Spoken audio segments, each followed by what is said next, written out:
Selamat datang ke channel Seram Legenda. Sebelum saya mulakan cerita, jangan lupa subscribe dan onkan notification supaya korang tak terlepas video yang seterusnya. Kisah seram di Taman Tenaga Bangalo, Puchong. Pada sekitar tahun 2010, seorang juru gambar bebas bernama Saiful, nama samaran, menerima permintaan daripada sebuah kumpulan muzik bebas tempatan untuk menjalankan sesi fotografi bagi tujuan promosi album. Mereka mahukan latar tempat yang kelihatan terbiar dan dramatik. Salah seorang ahli kumpulan mencadangkan lokasi sebuah banglo kosong di kawasan Taman Tenaga, Puchong, yang pada ketika itu sudah lama tidak berpenghuni dan sering disebut dalam forum sebagai kawasan misteri atau terbiar. Rombongan kecil itu memasuki kawasan tersebut sekitar jam 5.30 petang. Untuk sampai ke bangunan utama, mereka perlu melalui laluan tanah merah yang tidak berturap, dikelilingi semak dan pokok besar. Keadaan sekitar sunyi tanpa sebarang rumah berhampiran, menjadikan suasana agak asing walaupun masih waktu senja.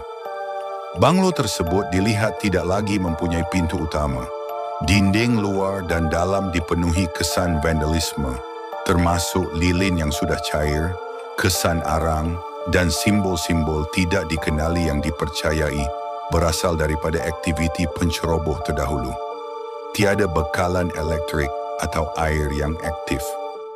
Mereka memulakan sesi fotografi di ruang tamu dan di hadapan tangga menuju ke tingkat atas. Pada mulanya, aktiviti berjalan seperti biasa. Namun sewaktu Saiful berdiri di luar untuk mengambil gambar dari sudut lebih luas, dia mendakwa mendengar bunyi tapak kaki yang perlahan, seakan-akan dari tingkat atas rumah tersebut. Ketika kejadian itu berlaku, semua ahli kumpulan berada bersamanya di tingkat bawah. Untuk mendapatkan kepastian, Saiful menggunakan fungsi burst mode pada kameranya dan mengambil beberapa gambar ke arah salah satu tingkat atas. Setelah diteliti, 3 gambar pertama tidak menunjukkan sebarang kelainan.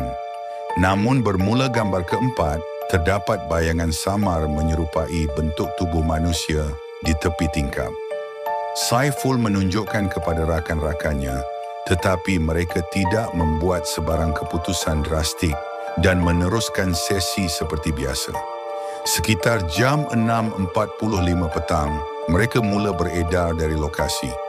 Ketika menuruni laluan pulang, mereka melaporkan terdengar bunyi seperti batu-batu kecil bergolek dari arah lereng bukit di belakang mereka. Tiada sesiapa yang cedera dan mereka berjaya keluar dari kawasan tersebut. Bagaimanapun selepas pulang, Saiful mendapati bateri kameranya rosak secara tiba-tiba, walaupun ia baru diganti sebelum itu.